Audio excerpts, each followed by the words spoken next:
I knew immediately which book I had to start with because I'm sorry, I do have a favorite. Today was Tomorrow gripped me and didn't let go.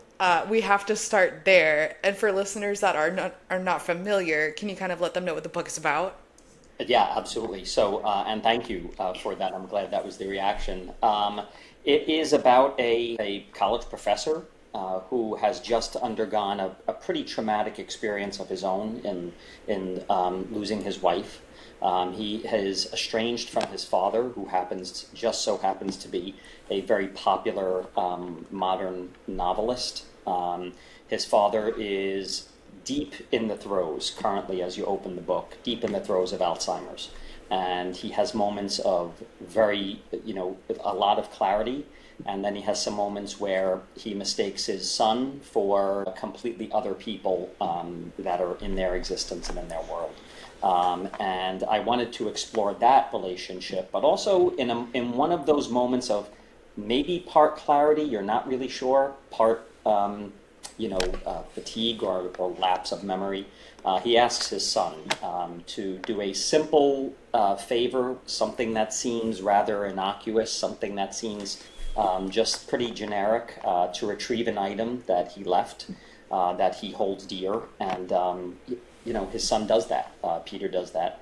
And Peter discovers that within that box, a entire world existed that kind of shocks him to his core in terms of who he is and what his past was, what his history was, and who his father, who his mother was.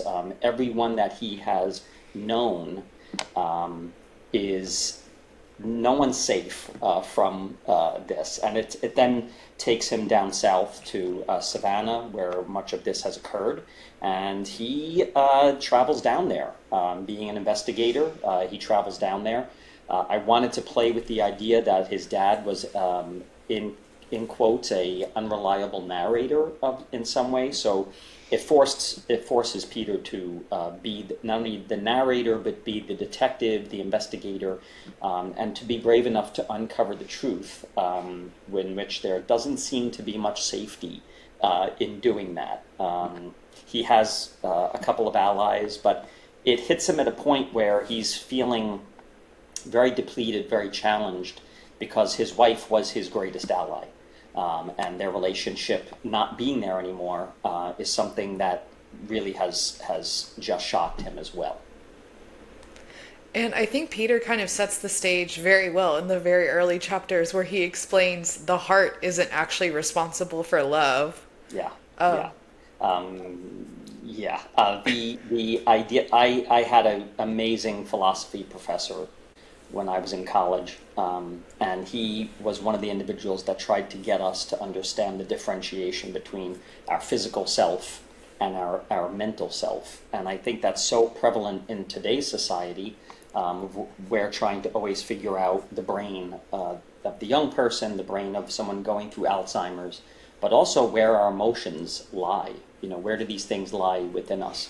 And we joke around sometimes about heartbreak and things of that nature. But yeah, Peter definitely wants it to be known that emotion, especially the emotion of love, it resides here and not necessarily in our greeting card construct of the heart.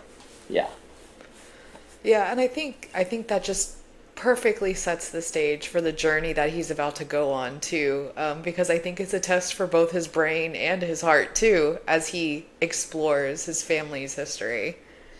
Yeah, the realizations that he comes up against are, in a lot of instances, just something that would break any person. And then to uncover one after another, and the years of sort of estrangement from his father, seemingly almost in a very mysterious kind of way, of which it happened, and then him befriending his Uncle Joe, who becomes almost like a father figure to him. Joe plays a very important role in this novel in many different ways, and you don't realize just how much he plays a role until a lot of the end is uncovered. and I wanted to keep uncovering things so that you would keep reading and you would keep being shocked by some of the outcomes of this. And I hope it worked. I think I tried to give readers a little bit at a time, to paint a fuller picture, of really what was going on in their lives.